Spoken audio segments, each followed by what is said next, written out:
asalaamaaleykum mbokk yi ñu leen nuyu ku nekk turam ak santam di leen dalal ci suñu iRadio ITV dem mbégte tey di dajale ay kàngam ci waxtaan mbirum mbas mi ak conséquences yu moom et surtout tamit citoyenneté Sénégal problème bu mu posé fii ci réew mi parce que bu ñuy wax feebar tamit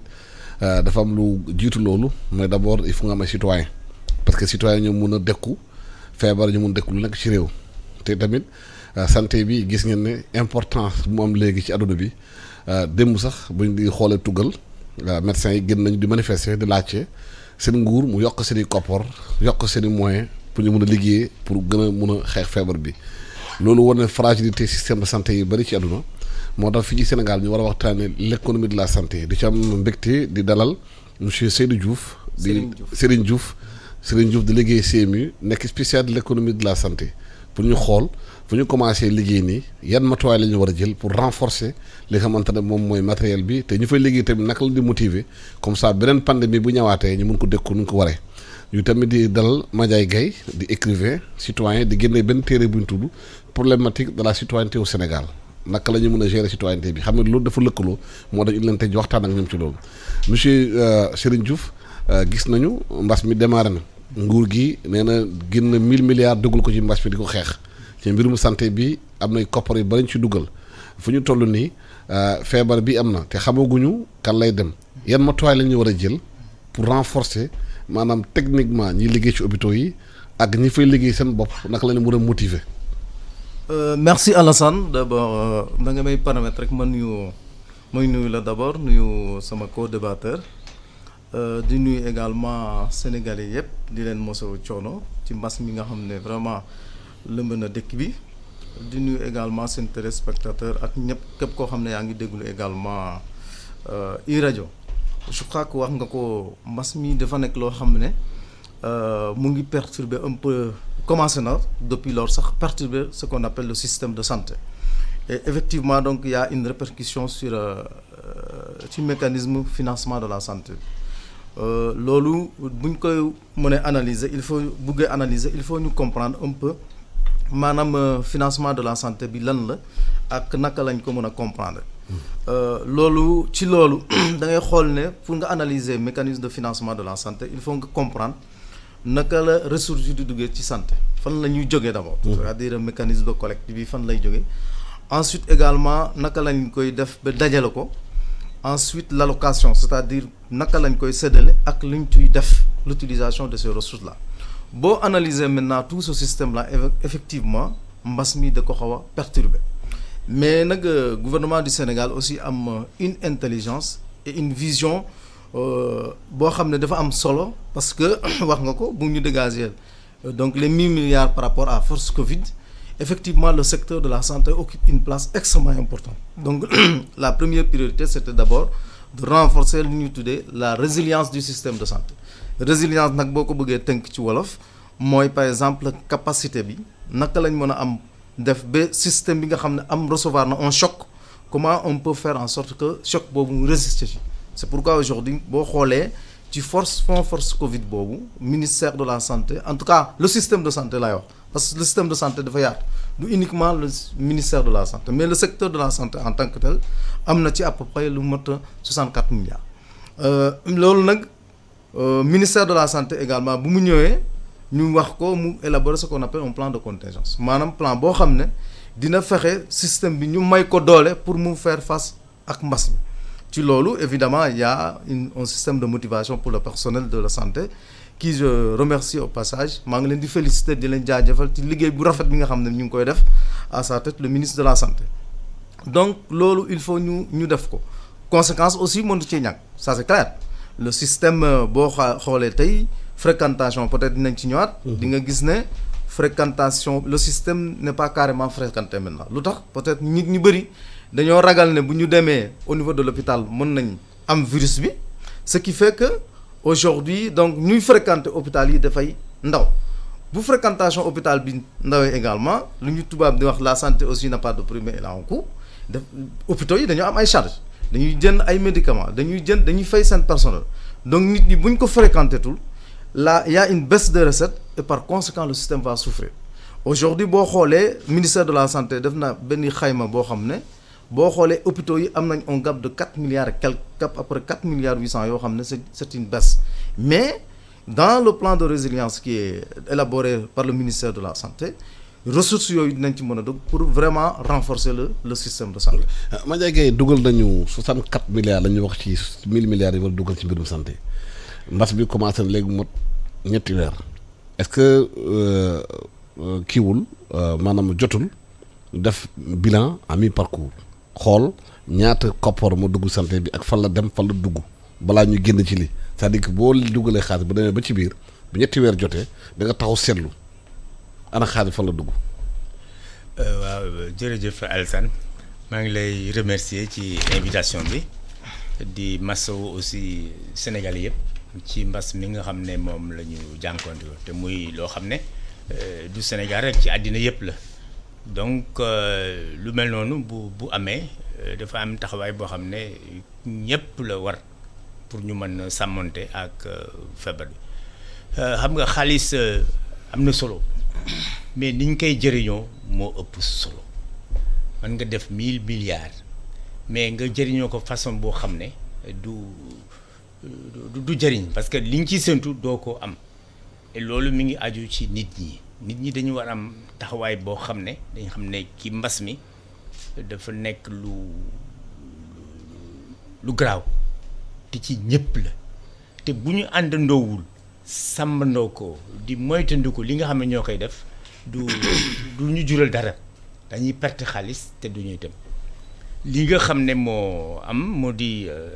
ma koy wax toujours c'est que nit buy liggéey boo joxee benn jéego da ngay taxaw seetlu def jéego yi nga def est-ce que mi ngi la jëmee fi nga bëgg wala jëmewula fi nga bëgg bu la jëmewula bëgg nga taxaw seetlu lan moo ko def donc li ñuy wax ma évaluation liñ dul def et loolu nag dafa yàgg ci Sénégal ba Sénégal amee ba léegi suñu gouvernants yi du ñu évaluer dañuy dox di dem rax tëñax yi ba nga xam ne erreur yi dañ koy répéter à chaque fois loolu nag baaxul c'est-à-dire que xaalis bi annoncé nañ ko 1000 milliards boo ko déggee xam nga dafa am dég-dég mais niñ ko jëriñoo maanaam taxul ñu am comment dire amélioration ci li nga xam ne lañ seen parce que feebar yi mi ngi dox di dem di law te gisaguñu fenn fu mu taxawee yeneen réew yi am nañ sax au moins benn amélioration ba ñu déconfiné parce que ñun dañu déconfiné mbir yi di gën a yokk donc am na foofu seetlu boo xam ne gouvernement bi ak les autorités war nañ taxaw seet fan lañ jëm li ñuy def bu fekkente ne jëmale wuñu fi ñu bëgg dañu war taxaw ñu dellu gannaaw seetlu te du diisoo nag ak ñëpp parce que aussi benn xel du doy finalement da nga naan maay gouverner man maa fi nekk da ngay jël di def yow kenn fekk am na sa wet benn waaye boo xam ne am na xam-xam wala mu am xalaat bu sell boo xam ne boo ko dégluwoon xëy na peut-être li ngay def daa ci am njëriñ. mais Serigne Diop évaluation dafa war. c'est-à-dire bu ñu dugalee xaalis ne dépensé nañu temps ci mbirum santé. ñetti weer def nañu gum ci xeex bi. Sénégalais yi seen xaalis bu ñu dépensé seen impôt la. seen poste lay jógee. même bu ñu demee di jéegaani ou bien di lebi si seen tur lañ lebee. war nañ leen wax santé bii de temps lañ ci dugal lii lañ ci jënd masque yi lii la jar respirateur bi lii la jar médicament yi lii la jar ñu xam fu ñu toll balaa ñuy xuus parce que dañu bañ ñu dem ba affaire bi jeex rek ñu defal ñu benn bilan taf yëngal nit ñi rek dem seen yoon. Alassane merci beaucoup. je crois importance loolu. parce que koppar réew mi la. non am na solo li nga wax je dois rappeler que man maa ngi nekk agence couverture maladie universelle nekk directeur des opérations. mais également rappeler que agence bi sous tutelle ministère du développement communautaire de l'équité sociale et territoriale la. waaye nag yàgg naa ministère de la santé parce que foofu lañ nekkoon daaw rek lañ génnee ministère de la santé. et jusqu'à présent on travaille avec le système de santé parce que wax couverture maladie universelle wax système de santé. je dois quand même dire à mon doyen que évaluation am na ñu ngi def ministère de la santé mu ngi def ay évaluation à mi-parcours maanaam ay taxaw seetlu parce que genre mel nii aussi il faut que ñu xam ne mbas mi dafa nekk loo xam ne il y a beaucoup d'incertitudes lu ñu xamul ci feebar dafa bëri boo amee combat bu mel noonu nga xam ne paramètres yu bëri maîtriser woo ko souvent sa planification dafay métti. Je donne juste un exemple. Aujourd'hui nous sommes à peu près à 5000 et quelques cas xamuñu kan la mbas bi di taxaw dem lañ amandoo par exemple 6 décès donc mais aujourd'hui quand même ministère de la santé def na lu ñu tuddee un plan de contingence boobu c'est pour renforcer le système de santé jën ci li nga wax par exemple ay respirateurs jën ci ainsi de suite mais les services concernés là-bas je demeure convaincu que tey bu le comité de suivi force Covid ñëwee foofu d'ailleurs jaar na fa parce que seetaan naa ko dina leen wax ne lii leen def ainsi de suite ainsi de suite je crois que de ce point de vue là quand même on peut considérer war nañ mën a am confiance ne ñu nekk ministère de la santé am nañ des techniciens yoo xam ne ils sont spécialistes en évaluation mën a wax ne aujourd'hui respirateur bi fii lañ ko lii lañ ci def lii lañ ko jënde ainsi de suite je crois que mais nu ñu yeewoo chaque jour taxaw ne sénégalais yi ñaata ñoo feebar ñaata ñoo dee ñaata ñoo am jafe-jafe war nañu mun taxaw benn jour ne sénégalais yi koppar yi ñu jox de lii lañ ko dugalee ñaata nga dugal def ko publiquement transparent ñi xam ko comité force Covid bi même bu ko président installé sénégalais ñoo fal président ñoo leen laaj ay compte. Oui, ça je suis d'accord avec toi. Parce que dafa yomb ñu jëleen saa yenn saa ginnaaw discours yi ak dee yi duñu wax lu nekk ci suuf. Non attends est-ce que je crois que aussi il faut que l'on soit dans ñu nekk ci benn processus. Transparence. Transparence. D'ailleurs bu ñu wax financement de la santé il y a ce qu'on appelle la gouvernance du système de santé. Je suis d'accord avec toi. Maintenant aujourd'hui est-ce que instant yi ñu communiquer le Sénégalais lambda instant yi lan la gën a soxla ci feebar bi Alassane je te pose la question. wër lan la gën a soxla. waaw mesures barrières yi respecté. ak lan ak peut-être yeneen information yoo xam ne am nañ ko. mais aujourd'hui il y a un comité de suivi force Covid qui est mis en place. waaw bëgg naa xam koppar yi fa la dugg aussi. non xam bëgg na ko xam. mais je pense que aujourd'hui dans une démarche de planification aussi du chaque jour ngay nan lii laa dépensé. non pas chaque jour am na au jour. au moins ci 3 mois yi ñam tel jour. dañuy def bilan. non loolu daal à mi-parcours. loolu daal je sais que le comité de suivi qui est mis en place c'est des personnes qui sont crédibles ñoo fa nekk mais également il a été mis en place dans une approche multisectorielle du ministère de la santé kese moo fa nekk du ministère de l'intérieur moo fa nekk ay sénégalais yu xarañ ñoo fa nekk et je demeure convaincu que aujourd'hui bu dinañ de présenter un rapport et je pense que également il serait bien nga invité leen ci côté boobu il faut ñëw de. et je sais que je demeure convaincu que ñu fa nekk am na ñu bëri ñu ma ci xam dinañ def ay évaluation mais pour man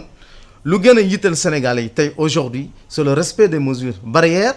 ensuite ñu def nag ba nga xam ne feebar bi dina fi jógee bu jógee foofu nag y aura un rapport parce que c'est pas rien que le président de la République taxawal quand même un comité de suivi boobu am na ay données comité de suivi boobu day def ay rapport gis nga leen ñu wër dëkk bi yëpp chaque région également par rapport aux différents axes stratégiques d'intervention dans le cadre du Covid muy aide alimentaire bi muy également tout ce qui entre dans le système de santé je crois qu'ils sont en train de faire des tournées pour voir effectivement niveau d'exécution des activités planifiées fu mu toll ensuite sur la base de ça ils vont faire des rapports moi je pense que côté boobu les Sénégalais peuvent être rassurés. waaw man Ndiaye Guèye xam nañu réew mi Sénégal dañuy fooree ci ay chiffres yenn saa FMI day ñëw sax du gis pënd ñu sëlëmal leen dem seen yoon est-ce que seen yaakaar na instant bi ni jot na ñu taxaw nee ñu ñetti weer ak demi yi ñu dugal xaalis bi fii la toll ñaata milliards dañ ci dugal gum lan lañ ci jënd gum. moom lay wax c'est-à-dire que un bilan d'étape. dafa war comme président na sax Ibrahima Sall nekk ko ministre suivi des politiques publiques war nañu wax ak Sénégalais yi. waaw moom lay wax c'est-à-dire que c'est pas du personnel de santé bi la ñu mettre en cause ce qu'il y a. le système ce qui est officiel. et la réalité. confrontation boobu la mooy jox nit ñi ce qu'il y a ñëw tous les jours à la radio def un truc si kii la loolu c'est une bonne chose parce que information la mais la réalité lu tax nit ñi ragal est-ce que li ñu wax def nañ ko ba mu mat c'est-à-dire que l'évaluation c'est pas seulement un discours wala nga ñëw jël un papier def nee na ñu ngi commencé woon ci 1 mort 2 3 ñoo ngi ci 70 morts booy évaluer est-ce que da ngay progresser wala da ngay reculer progression boobu la moom la ñu bëgg a xam est-ce que qu'est-ce qui va arrêter là c'est vrai que c'est une maladie boo xam ne dafa bett ñëpp. kenn amul maîtrise bi mais il y a quand même benn amélioration boo xam ne bu amee mi ngay wàññeeku ci ñiy dee mi ngi wàññeeku ci ñiy atteindre maladie bi ci noonu lay wàññeeku. xaalis bi nga xamee jox nañ ko moo di li mu wax nii c'est-à-dire bu ñu la joxee pour nga dépenser par exemple 1000 francs nga def 3 mois da nga ne 1000 francs yi dépense na ko lii laa ci jënd lii laa ci jënd lii moo ci des loolu moo amul te dès le départ Sénégal yu bari dañ doon xalaat transparence xaalis bi ñu ci def nan la demee yaa ngi wax comité de suivi. mais bala ngay suivre da ngay am d'abord suivre c'est après l'opération. or avant l'opération loolu war lan la ñu war def ñu ñëw ne lii la ñu war def kan moo koy def ñii te comité de suivi xam nga dañu commencer opération bi ba pare doog a def comité de suivi donc c'est-à-dire c'est mettre la charrue avant les bœufs. dañuy dabu. dañu waroon jël ñi nga xam ne ñooy kii opération bi ñu ñëw taxaw seetlu xam lan la ñuy def ñu diisoo seen bopp di ko doxal benn par benn mais ici dañu comité de suivi ça a été nommé par le président bien après le départ des opérations donc loolu aussi xam nga kii ñëw day suivre rek or dañu war a orienter dañu war diriger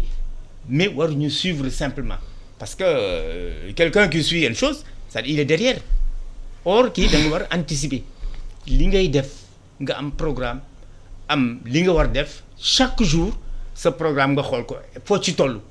est-ce que yaa ngi ci yoon wala newul ci boo newul ci yoon nga reculer rectifier doog a départ alors loolu mooy li nga xam ne moo jaaxal sénégalais bi ci des moo di que effectivement maladie bu mel nii dafa demander discipline dafa demander ordre dafa demander solidarité ces 3 mots là moom mooy mën doxal lu mel nii nga xam ne ku ne da ngay sàmm sa bopp nañ ko sàmmale ki nga xam ne moo nekk sa wet soo ko deful soo sàmmee sa bopp rek sàmmoo dara te feebar bi comme on dit c'est une maladie démocrate parce que xamewul le riche et le pauvre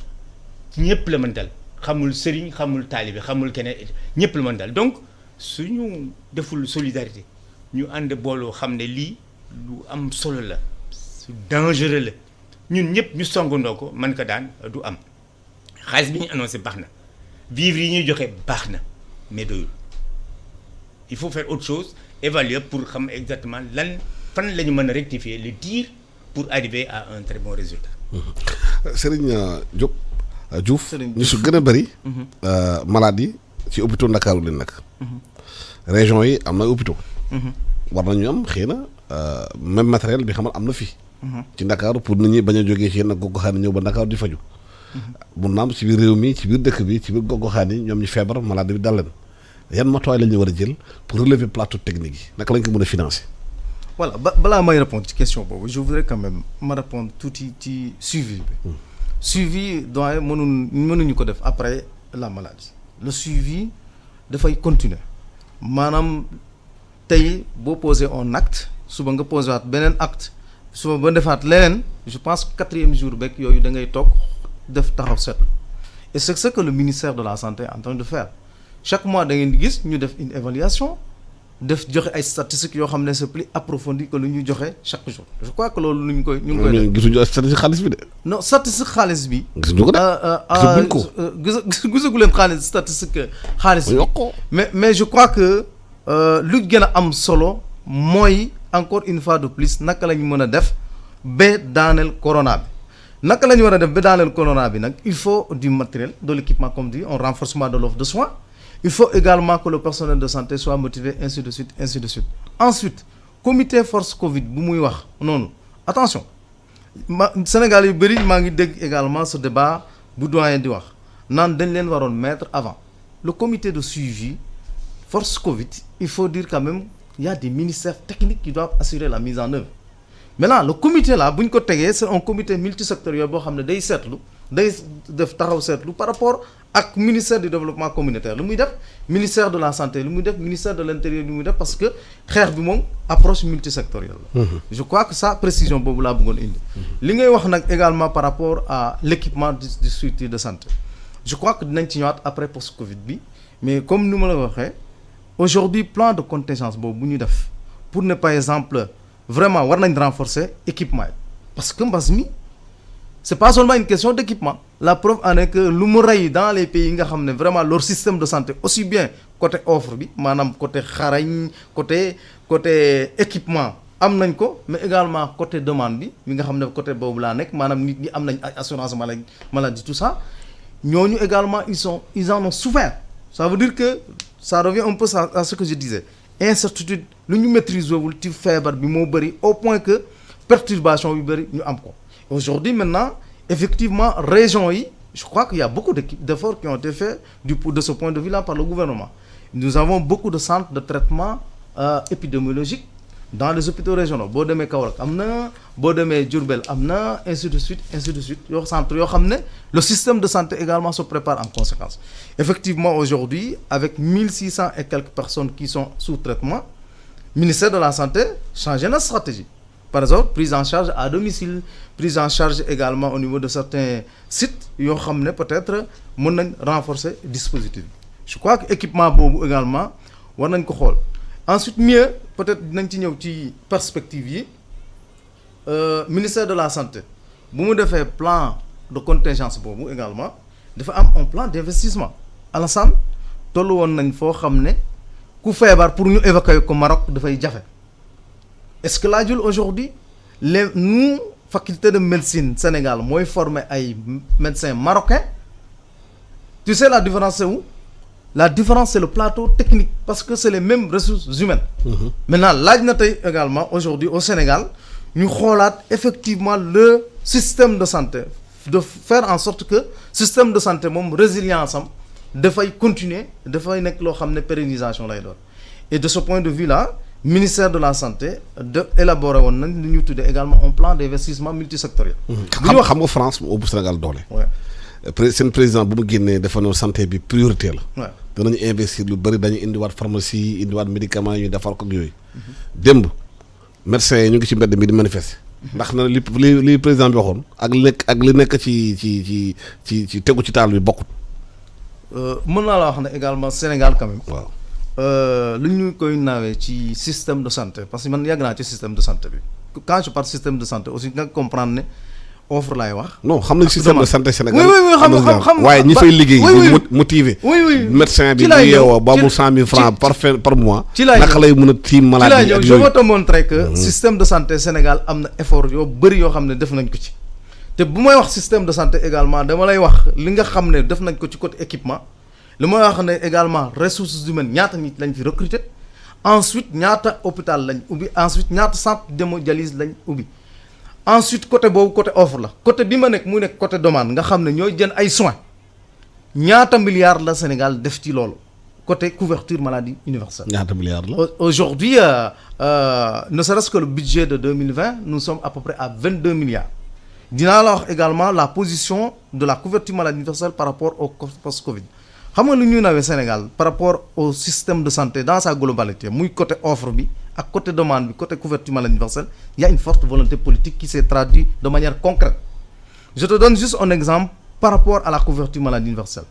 bi mu mbas mi ñëwee dès le mois de mars ba fu may wax ak yow dès le mois de mars dégagé na à peu près 5 milliards. Lorsqu'on a demandé de faire l'évaluation également à peu près structure de santé yi parce que nee naa la actuellement hôpitaux yi kenn fréquentation bi dafay des recettes yi dafa baissé on nous a donné comme instruction de mobiliser on nous a donné comme instruction d'éponger la dette et aujourd'hui on a mis à notre disposition 15 milliards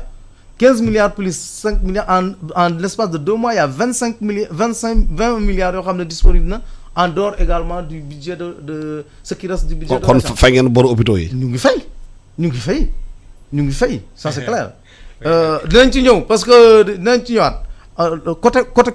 côté demande la côté offre bi mais ñaata centre région ñoo am centre d'hémodialyse aujourd'hui la dialyse elle est gratuite je sais parce que c'est l'agence de la couverture maladie universelle qui rembourse la dialyse donc côté boobu vraiment nous avons quand même une forte volonté politique et aujourd'hui le leadership du gouvernement du Sénégal par rapport à sa politique de santé est salué au niveau international. Ça, je le dis parce que à maintes reprises, j'ai présenté au niveau international l'expérience sénégalaise en matière de couverture maladie universelle. Lu ñu gën a saluer mooy l'engagement politique par rapport à ça. Et vraiment, aujourd'hui, le président de la République, sur ses instructions, le ministère de la Santé a élaboré un plan d'investissement multisectoriel qui prend en compte tout ce que je dis et qu'en réalité, après le Covid, dans les 5 ans à venir, le Sénégal doit pouvoir am benn système de santé boo xam ne c'est un système de santé résilient. ren faculté médecine Sénégal am nañu 104 ans lu bëri dañ koy former Sénégalais dañuy former ay médecins marocains médecins tunisiens waaye Sénégalais bu ñu feebaree Tunisie la ñuy faju ji Maroc la ñuy faju ji est-ce que loolu mën nañu changer carte boobu parce que réew yooyu tourisme médical bi ñuy def ak clinique yi ñuy investir day tax ñu am koom-koom bu ñu ñuy feebaree faju foofu waaye fii suñu njiit yi bi suñu am alal yi bu ñu feebaree bitim réew la ñuy faju loolu moo normal parce que je reviens sur l'équipement c'est-à-dire que bu ñuy wax dëgg moo di dañu tardé ci équipement surtout dafa am disproportion les hôpitaux se trouvent la plupart ici à Dakar dans les régions les équipements presque y en a pas ku feebar Dakar ngay ñëw loolu xam nga c'est une disproportion c'est irrationnel li ñu war def moo di que maladie fa ñu nekk nañu def de sorte que hôpital yi fekk leen fa ñu nekk ñu bañ di déplacer wu yenn saa yi dañu jël charrette wala mu am ay bu amee équipement bi du am le plateau technique est en retard c'est pas les ressources humaines qu'on peut mettre en cause ici à Dakar parce que faculté de médecine bi li mu formé bari na mais bu ñu la formé nga am xam-xam bi nga ñëw amuloo matériel bi war pour nga war par exemple faj nit ki doo ko mën a faj te ñi nga xam ne xam nañ loolu ñi ngi fi ñoo jiite réew mi mais bu ñu feebaree dañuy dem bitim réew li koy war moo di que gis naa démb le roi du Maroc marocains yi ñoo ko opéré du cœur te ñi ko opéré fii la ñu jàngee ñëw foofu la donc y a une différence. boo jëlee parallèle bi tuuti rek Côte d'Ivoire bu seen premier ministre amee problème cardiaque dañ ko évacuer France. waaw léegi lii def loolu moo di que li tax ñuy jóge fii di dem fële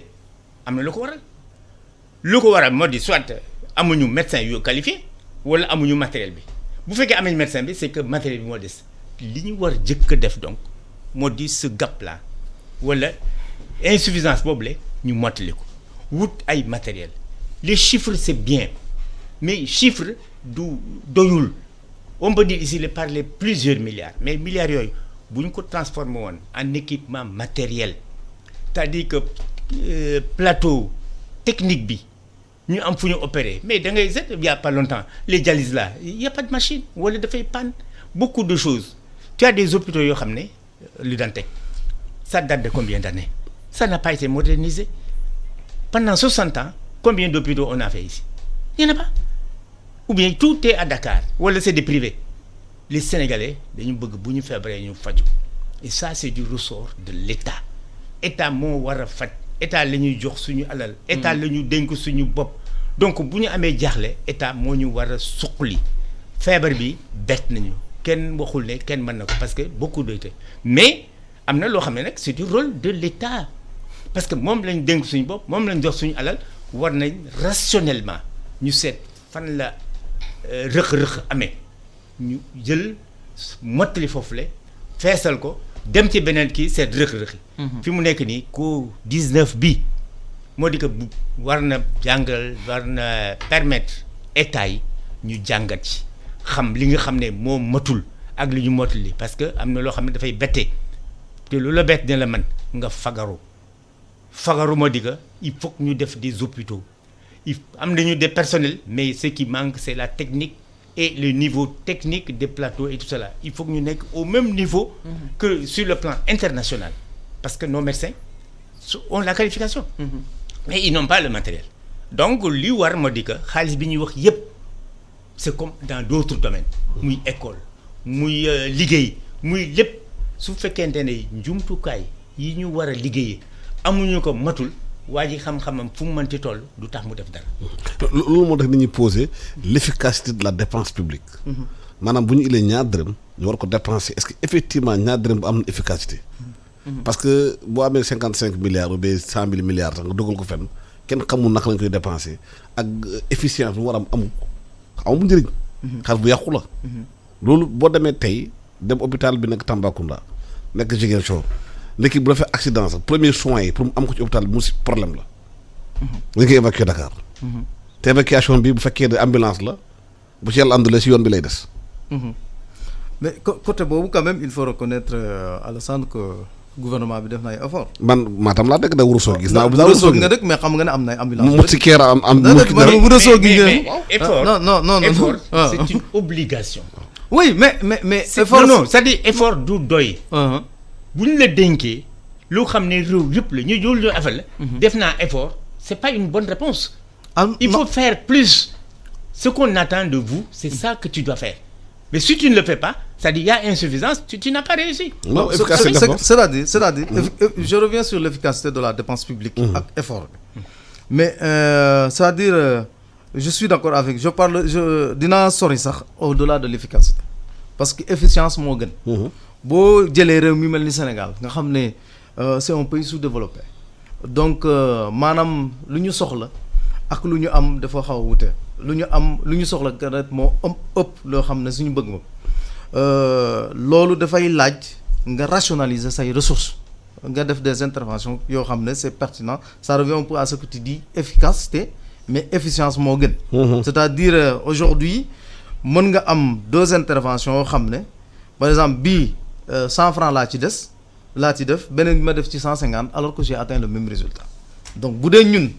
Sénégal en tant que pays sous-développé intervention bu 100 francs bi moo ñu gënal parce que c'est plus efficient. mais tey dans le système de santé boo ko jëlee il faut doyen nga nangu ne gouvernement Sénégal def na effort gouvernement Sénégal également du mës a bàyyi di def effort parce que loolu mooy mission ça également ñu ngi def kàggu il faut le reconnaître ku xam le système de santé entre 2012 aujourd'hui tout ce qui a été injecté dans le système mais également équipement yu ñu ci def en termes d'ambulance ainsi de suite bëri na. centre d'hémodialyse 2012 ak léegi boo ko doon comparé lu bëri def nañ Matam bi nga dëkk Ourossogui man Niakhar laa dëkk Fatick région Fatick mais xam naa effort yu bëri lu ñu ko def et ensuite dafa am dimension boo xam ne également doyen mu ngi koy fàtte je suis d'accord avec vous équipement bi wax naa ko niveau d'équipement mooy bokk na ci li nga xam ne mooy faire avancer un système de santé mais dafa am beneen dimension bu am solo mooy dimension bu ma nekk surtout aujourd'hui je te donne l'exemple hôpital comment il s'appelle Ogui hôpital Idrissa Pouye maintenant Grand Yoff Alassane mën nga dëkk biir Grand Yoff feebar est-ce que da ngay njëkki-njëkki rek dugg hôpital comme ça da ngay fay non n'est-ce pas ça c'est du côté de ma demande naka la ñu war a organiser nit ñi ba ñu am kiiraay naka la ñu war a organiser nit ñi ba ma am prise en charge pour que paj boobu yomb Sénégal fait beaucoup d'efforts sur ça par rapport à la couverture maladie universelle fépp foo dugg tey am na mutuelle de santé yaa ngi dégg politique de gratuité yi pour que Sénégalais yi mën a faju ci paj boobu di leen gaañ donc autant équipement yi am na solo mais autant également fexe ba nit ñi am kiiraay pour que aujourd'hui lu doon jar téeméer mën a jar ñaar fukk kooku programme de couverture maladie universelle la loo xam ne teg nañ ko fi mu am une initiative extrêmement innovante dans le système de santé ak protection sociale loolu également il faut reconnaître que côté boobu y a une forte volonté politique doyen boo xam ne programme bu bees la fi dimbale askan bi dimbale sénégalais pour ñu mën a jot ci paj mi parce que aujourd'hui ni nga xam ne béykat bi fonctionnaire bi noonu la amee imputation budgétaire noonu la sàmmkat bi noonu la nappkat bi noonu la béykat bi war a amee prise en charge mën a faju parce que nous sommes quand même dans un pays démocratique et il doit y avoir ce qu'on appelle une équité sociale. loolu c'est am na solo. très rapidement balaa ñëwaat ci studio bi très rapidement ñu dem def beneen page publicitaire après ñëwaat ci studio bi. Publicité sur iRadio.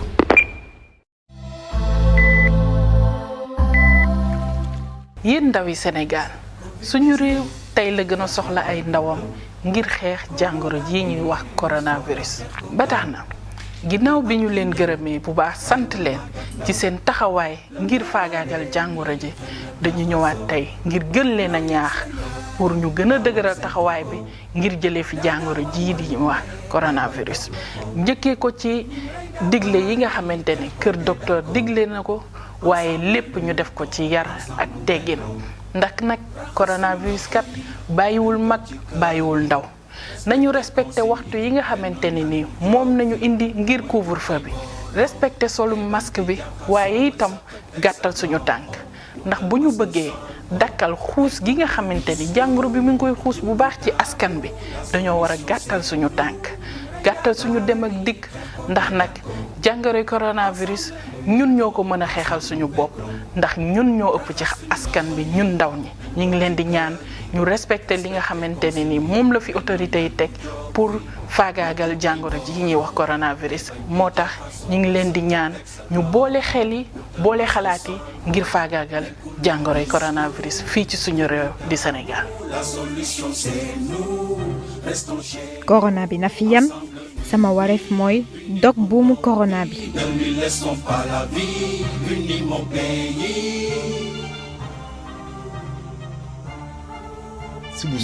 jërëjëf ñëwaat ci studio bi fekkaat fii xamante suñu invité di accueillir fii Serigne Diouf di nekk CMU di liggéey tamit ci économie de la santé di accueillir tamit kii di Mandiaye Gueye di écrivain génn ay téere yu bëri ci Sénégal mu mujjee génn mu ngi tudd problématique de la citoyenneté au Sénégal Mandiaye bu loolu weesoo bu ñu buggee wax mbirum citoyenneté ci réew mi feebar bi am na gis nañu comportement sénégalais au début ci mbirum feebar bi léegi dafa mel ni li ñu doon xaaree ci Sénégal mesures barrières yi ñu bëri ñu ngi bàyyi seen loxo masques yi wàññi nañ ko plage yi gis nañ léegi fees ay nit oto yi ñaañ commandé ci tënculoo lan la ñu war a tënkaat ci réew mi tabaxaat ko ba dañuy xam citoyenneté luy maanaam njëkkatal ci réew. waaw xam nga comme on dit dañ ne doomu aadama àddina bu soso doomu aadama moo di li nga xam ne moo jëkk moo mucc yàlla dafa wàcce doomu aadama ci àddina pour mu liggéey man jëriñ boppam bu amee soxla faj ko bu amee lu mu bëgg mu def ko donc booy investir da ngay investir ci nit donc c'est le citoyen c'est l'élément principal primordial dans une république boo ko amee bu yem bu baax bu mën sàmm boppam bëgg réewam kooku mën na jëmale réew kanam loolu lañu amul te loolu mi ngi ànd ak discipline munoo ku ne lu la neex nga def fu la neex nga dem lu la neex nga wax dafa am ay charte yoo xam ne moo ñu tënk ñun ñëpp nga xam ne ci lañ war jaar kenn waru ko jàdd fekk nag loolu ñu defal tënk ko ci moo di intérêt général ñëpp di dox pour intérêt général mu bañ am ma Samba ak ma Demba malheureusement loolu aussi amul donc responsabilité c'est partagé il y a du côté de l'État boo xam ne liggéey boobule moo di éducation des citoyens moom moo ko war def te loolu mi ngi war soqeekoo ci fa mu juddoo ci kër gi ci école bi ci armée bi ak ci àddina civil bi buy liggéey ak yëpp am na charte yoo xam ne daf ko tënk waru ko def liñ ko tere ak liñ ko sant war na ko xàmmee liñ ko tere waru ko def liñ ko sant waru ko def te lépp lu muy def na fekk objectif bi c'est uniquement pour l'intérêt général comme ni ñuy def ni jël kaar yàq ko wala ñu liggéey loolu fenn nga ñëw toj liñ lay liggéeyloo matériel bi nga xam ne liggéey lampe yi nga bàyyi leen doo leen fay wala robinet bi nga bàyyi ko doo leen fay yooyu yëpp te loolu yëpp citoyen bi moo koy gàddu parce que mooy contribuable impôt lay jox ay nit yu ñu tànn pour ñu jiite ñu donc moom responsabilité moo di mu respecter mais état bi tam responsabilité moo di que liñ ko jox war na ko sàmm war na sàmm aussi ku ne comme li ñuy sàmmee santé bi ñu def de sorte que xale yi ñu jàngal leen dugal leen école ñu mën liggéey bu ñu génnee ñu am liggéey te loolu li koy def moo di que alal bi ñuy joxee état bi mu sàmm ko mais daf ko sàmmul xam nga kumba am ndey ak kumba am ndey boo gisee le train de vie de l'état ay 8 ay milliards fii ay kii et tout ça te yi koy amee ñu néew lañu ci askan bi ñi gën a bari bu ñu feebar ñu faju wala fañ nekk amuñu école bu ñuy jàngee wala bu ñuy jàng amuñu bu ñu bëggee lekk bu ñu lekk am na ñoo xam ne ñu ngi ci àll bi comme nañ ko defoon bu njëkk les cantines am na ñoo xam ne dañuy xëy suba ba jant so ay élèves du ñu lekk nekk ci école bi kooku xam nga xalaatam wala xelam du mën nàcce comme ni mu amee donc dañuy seet li nga xam ne moo jaadu li nga xam ne mooy yitteel askan bi yëpp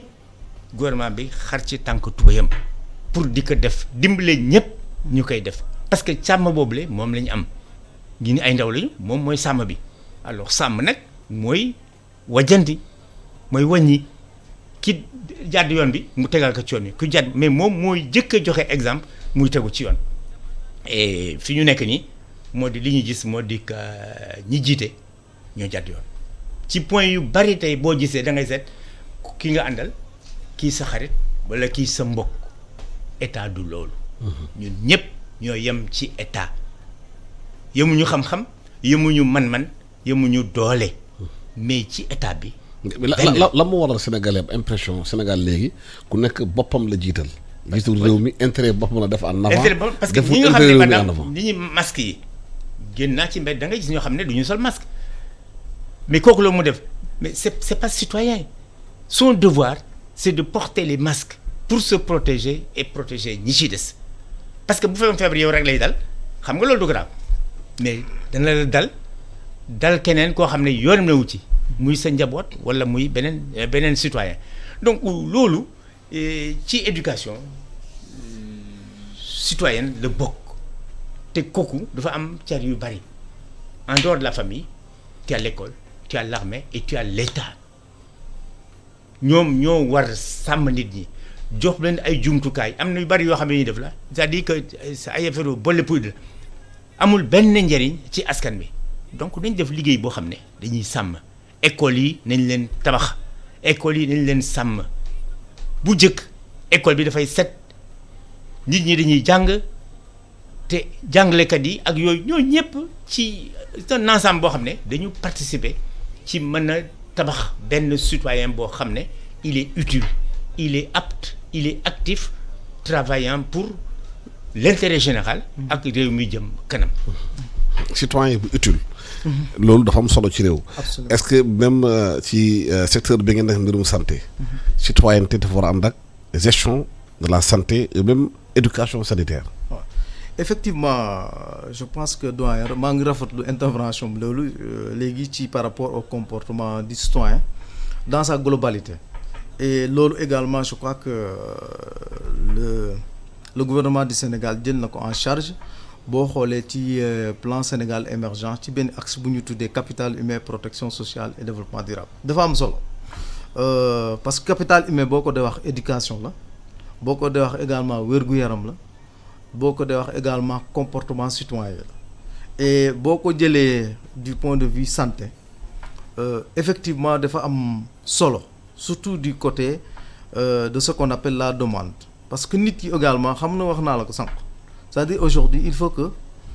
le citoyen sénégalais ci boppam xam ne santé mënul nekk de manière gratuite wax naa ko elle a un coût donc te loolu nag pour seen paj yomb il faut ñu dugg ci par exemple mutuelle de santé yi ça c'est un comportement citoyen qui est responsable parce que loolu da nga war a xam ne yow fii su ma fi duggee peut-être paj bi dina oyof ci man beneen bi ci topp boo xoolee du côté de la prévention parce que mbas mi dafa woon ne prévention bi mënul nekk une prévention justement collective uniquement mënul nekk prévention individuelle ñaari la laaj c'est un comportement individuel comportement collectif avec une forte participation communautaire maanaam communauté yi tey xeex bi ñoo ko moom doy wax na ko tey Alassane su ma ñëwee yoruma masque yow nga yor masque mais pratiquement man effort yu ma def yaa ngi ko yàq parce que man utiliser naa geste barrière mais barrière kay yow su ma amee geste barrière ku ma jàkkaarloo deful geste barrière ça pose un problème. ci geste barrière dafa am bu xamante dafa am solo. xëy na ñu bëri du ci bàyyi xel mooy set mi c'est-à-dire que docteur Soxna épidémiologiste bu ñëwee fi nee na. dañoo constaté que bu ñu nit ñi di raxas loxo yi ak saabu ordinaire. ak loxo yi. 95% feebar duñ ko am. même xale yi duñu feebar ndax set loxo bi. absolument am na benn étude bu ñu def Angleterre ci communauté musulmane ba fa nekk ci mbirum mbas bi. dañoo constaté le fait que musulmans yi 5 fois par jour ñuy jàpp. c'est ça ñoom y a moins de coronavirus foofu. tout à fait. est-ce que waruñu gën a renforcer éducation sanitaire boobu ci école yi ci xale yi ci ndaw yi xamante ne systématiquement raxas loxo dafay bokk seen habitude. non ça côté boobu moom je suis à l'aise de le dire parce que je suis économiste de la santé mais jàngalekat la jàngale naa et côté boobu je pense que j'ai enseigné beaucoup de choses sur la question de l'éducation sanitaire mooy lu am solo. je crois que également Covid bi aussi war nañu jàngal naka la ñu war a def ba revoir nos curricula de formation pour intégrer cette dimension de l'éducation à la santé renforcer ko bu baax. je crois que loolu effectivement war nañ ko jàngal ñu bëri xam nga également muy pédagogie muy également éducation wala sensibilisation ci seen bopp je crois que c'est par étape la. Alassane dafa am benn proverbe chinois bu wax lu am solo mu ne la dis-le-moi et je l'oublierai, montre-le-moi je m'en souviendrai peut-être, implique-moi et je comprendrai. léegi boo comprendre rek affaire donc mbirum sensibilisation communication noonu nga wax parce que mën nga ma wax benn affaire dama koy fàtt mën nga ma ko bindal wala nga gis ma wala nga won ma ko ma ne ah Serigne Diouf kat costume bu la soloon ainsi de suite waaye nag boo ma boolee bu ma comprendre des fois geste barrière yooyu également il faut ñu renforcer communication bi xam nga ne information communication tu es journaliste duma la ko jàngal y a une différence c'est-à-dire communication bi la ñu war a renforcer et je crois que le ministère de la santé est en train de faire des efforts fu ma leen di saluer mooy ils ont compris aujourd'hui que la bataille xeex bi dëgg ci communauté bi la léegi foofu mooy wane lu may wax ci proverbe chinois boobu implique-moi et je comprendrai parce que aujourd'hui bu gars yi comprendre ne coronavirus bi geste barrière ñoo ko war a def ainsi de suite coronavirus bi lii ak lii dinañ mën a comprendre mais li nga wax aussi dafa am solo parce que loolu bu ñu ko inculquer dès le départ au niveau chez l'enfant qui est au niveau de l'école mu màggee ko di ko màggee ba nekk magum jëm benn kilifa je crois que cette transmission du savoir cette transmission du comportement individuel dina ko mën a yóbbaale ainsi de suite et aujourd'hui doyen wax na ko ce qu'on a constaté c'est un relâchement ça je le confirme mais kenn du wax tey en matière d'information et de communication xamul luy geste barrière ba ci xale yi ñoom ñëpp a ko xam waaye nag est-ce que ñu ngi koy jëfandikoo loolu mooy problème bi ça aussi c'est une question boo xam ne war nañ ko xóot war nañ ko gëstu bu baax a baax xóotal gëstu boobu parce que qu'est-ce qui explique aujourd'hui le fait qu'il y ait un changement de comportement individuel par rapport au coronavirus loolu également laaj relâchement bi dafa ñëw benn moment bi nga xamante ne feebar baa ngi yokku nañu di gën a dee te nit ñi relâché wu loolu la ñuy comprendre c'est-à-dire que relâchement bi dafa coïncider au moment où la maladie monte en puissance. En tout cas c'est inquiétant. waaw ça moom c'est inquiétant. war na jaaxal nit ñi parce que fukki nit dee nañu. ci ñaari fan. 70 morts. ensuite qu'il y ait un relâchement loolu moom war nañ ci waxat ensuite quand on nous dit que vivre avec le virus ce n'est pas mourir avec le virus vivre avec du virus mooy. moytu ko gan boo xam ne dafa ñëw sa kër joxoo ko añ. joxoo ko ndikki joxoo ko reer mayoo ko ndox mu ne man daal du ma dem geddul deful dara dafa am noo xam ne il faut nga dund ak moom et loolu nag la principale mesure boo xam ne moo ci gën a am solo pour man c'est des recommandations édictées par ministère de la santé ak OMS mooy vraiment fu mu toll nii na gars yi respecté waat les gestes barrières. doyen bu ñu constaté li am fii ci réew mi relâchement bi am est-ce que du conséquence li nga xamante ne amoon nañ ko avant ñu bàyyi ko mooy éducation civique ak sanitaire moom ci école yi maanaam bu nekkee élève ñëw CI classe d'initiation déjà da la jàngal lu civisme lan mooy raxasu lan mooy respecter drapeau national lan mooy respecter li santé bi boo bëggee bañ a contaminer nit ni ngay comporté wu ñu ne benn ma dindi loolu pratiquement ci programme bu ñuy jàngalee xale yi màgg amatuñu repère. oui loolu wax naa ci livre yi xam nga l'éducation commence par la famille. Parce qu'avant nga dem école déjà au niveau de la famille c'est-à-dire qu'il y a une éducation de l'enfant exemple ba mu dugg école bu duggee école c'est-à-dire on continue parce que am na compréhension boo xam ne mën na ko am dañ koy teree lii jàngal ko lii mais l'éducation civique dans le programme scolaire actuellement je ne sais pas parce que du ma jàngalekat mais j'ai l'impression duñ ko def parce que les enfants se comportent n'importe comment avant booy dugg école da ngay rang ngeen dugg bu ngeen génnee ngeen dem la propreté élèves yi seen bopp yenn saa yi ñooy nettoyer les classes et tout et cetera booy ñëw da ngay ñëw habillé proprement gis naa mel ki yoo xam ne dañuy dàq benn élève parce que ni mu ñëwee par exemple dafa salté wala yooyu ñu dàq ko tout ça fait partie de l'éducation. Mais l'éducation par l'exemple c'est-à-dire ki jiite moo war joxe exemple. absolument bu dee borom kër bu dee kilifa bu dee nguur bu dee n'importe où le chef il doit donner l'exemple moo di wone comportement citoyen. bu ko defee ki mu jiite dina ko topp te bu ko santee dina ko def mais bu keekee ki jiite moo jëkk a jàdd yoon li muy santaane du ko def c'est-à-dire mënul imposer ñeneen ñu def ko parce que dañuy koy topp ci moom. donc boo bëggee ñu topp la da ngay def loo xam ne. lu jaadu la. lu baax la lu rafet la lu yitteel yépp la te nga xam ne dafa jëm rek ci protéger ak intérêt général loolu moo manqué et c'est loolu tant que amul boo ñuy jëlee la Chine 1 milliard et quelques de population seen force c'est la discipline c'est l'ordre et la solidarité alal bi ñëpp a ko bokk benn nit du ko akimoo ñaari nit duñ ko une minorité duñ ko akimoo il faut que ñu séddale ko de manière rationnelle pour que ku ne li nga xam ne moom nga ci yelloo moom nga am bu jotee ñu jox la ko kenn du ëppal. loolu suñ ko defee loolu lu mu demandé nag discipline la demandé éducation la demandé ku ne xam lii sa wàll ak lii dul sa wàll. lii sa wàll buñ la ko joxee yem na foofu bul jël sa wàll jël wàllu keneen soo ko defee dina am ñoo xam ne daañu manqué la loolu ne ki nga xam ne moo ne ca kaw moom moo war doxal yooyu c'est le chef moo war organiser loolu yëpp ku ne li la yitteel li nga dellool bu waxtu ba jotee ñu jox la ko duñ ko jox sa morom kenn du jël wàllu keneen alors dans nos états loolu mooy tëj. on est pauvre mais yaakaar nga feebar bi bu mu ñëwee taxaw loolu lépp ci aspect yooyu ngay wax doonu nañu daan ci bàyyi xel toog xalaataat nañu doon doxalee ak nu ñuy doxalee léegi lan la ci war a mën a changé waat jël li nga xamante lu am valeur la avancé la yaakaar nga nit ñi dañuy réfléchir ci loolu. waaw mais am na ñoo xam ne réfléchir mais duñu kii duñu am na ñoo xam ne duñu ko def am na ñoo xam ne c'est-à-dire ba léegi dañuy sax weddi feebar bi wala ñu ne amul alors kooku c'est un comportement dangereux d'un citoyen parce que bu mesurer woon les conséquences ak la gravité de ce truc là du def loolu il se protège sa famille il protège ñëpp en acceptant d'appliquer les mesures qui ont été prises pour se protéger. mais ñooñu jógee léegi nag ñiy sàmm aussi war nañu dama gis ñoo xam ne dañuy romb amuñu masque romb alkaati wala romb kenn mais dans certains pays soo solu masque tu as une amende en France par exemple boo génnee couvre-feu tu as une amende mais ici chacun fait ce qu'il veut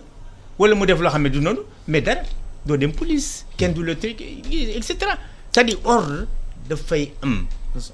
mais anarchie mënul ànd ak développement. ou dans nos pays c'est l'anarchie il y a certains ils n'ont pas d'interdit ils font ce qu'ils veulent ils sont impunis lu leen neex la ñuy def te dara du leen ci dëkk loolu mënul ànd ak développement dëkk ak développement réew ordre moo koy def ak discipline su ko amul kii jëm fii kii jëm fële et cetera on ne réussira jamais ce qu'on fait. Serigne Diop Diouf bu ñu déggee lu bëri gars yi naan Covid bi moment d'introspection la. maanaam dina tax nit ñi taxawaat xoolaat seen bopp.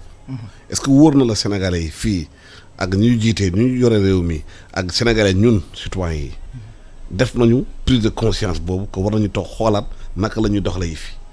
ou bien dañuy xaar rek ba yëf yi di génn. ba passé ñu delluwaat fu ñu nekkoon. non je crois que loolu moom Covid bi moom il faut que ñu. parce que lu bëri dañ ko teg ci boppu Covid bi de. non mais lu bëri dañ ko teg ci boppu Covid bi mais Covid bi aussi war nañ ci def jàngat yu bëri. yow leer na la jàngat bu ñu boo xam ne dinañu servir après Covid. gëm nga ko dina jàngat gëm naa ko pour man gëm naa ko. yan si nga gisagum lay woon loolu te gis naa ci ñu ciy réfléchir bu bëri. mooy lu ñu doon wax par rapport ak doyen li mu doon expliquer ne il faut ñu xoolaat système de santé bi en telle sorte que bu dee par exemple ab loo mën a nag mënta ne kilifa sa yoo feebar ba moom nga mën a fajoo Sénégal ça je crois que ça c'est une grande leçon apprise dans le système de santé aujourd'hui Covid bi wan nañu tëju na ñaari weer yoo xam ne pour ñu évacuer le Maroc wala Tunisie c'est tout un problème donc loolu jàngat la ci mbirum santé beneen bi ci topp mooy boo xoolee également Covid bi li mu ñu jàngal xam nga yaa ngi secteur informel ñu ngi de casse transporteur yi war nañ am ci appui à l'aide de l'État gis nga loolu appui boobu des fois day am coow mais c'est normal mu am coow Alassane aujourd'hui boo nekkee ci secteur boo xam ne c'est un secteur qui est informel les personnes yi nga xam ne ñu ngi exercer foofu amuñu immatriculation boo bëggee joxe ndimbal yan critère nga mën a jël pour ne Serigne Diouf éligible na ça va poser un problème loolu dafay laaj tey secteur informel boobu ñu formaliser ko je crois que après Covid également ça c'est une grande leçon la transformation donc la formalisation du secteur informel ça également je crois que tey wane na résultat yu bëri wane na ne war nañ ko mën a organiser beneen bi ci topp mooy ñu ñëwaat ci comportement du citoyen ci Covid bii xam nga ne neelaa la hôpitaux yi tey dañu am ay problèmes parce que peut-être nit ñi dematuñ fa dañoo ragal laaj na également ñu expliquer leen davantage feebar ak lu koy waral ak comportement yu mën a am pour ñu taxaw ci loolu et ensuite également suñu comportement vis-à-vis des autres espèces xam nga lii coronavirus bi nit ñaa ngi naan ci mala la jógee nit ñaa ngi ainsi de suite te feebar yooyu en un certain moment les épidémiologistes les spécialistes en épidémiologie ont vu qu'aujourd'hui feebar yi nga xam ne dañuy jóge ci mala ñëw ci nit ñu ngi commencé bëri te dina continuer di am c'est ce qu'on appelle un peu la zoonose donc les feebar yooyu également nit ñi war nañ am un comportement vis-à-vis de ça boo ñëwee ci beneen secteur le secteur de l'éducation tey Alassane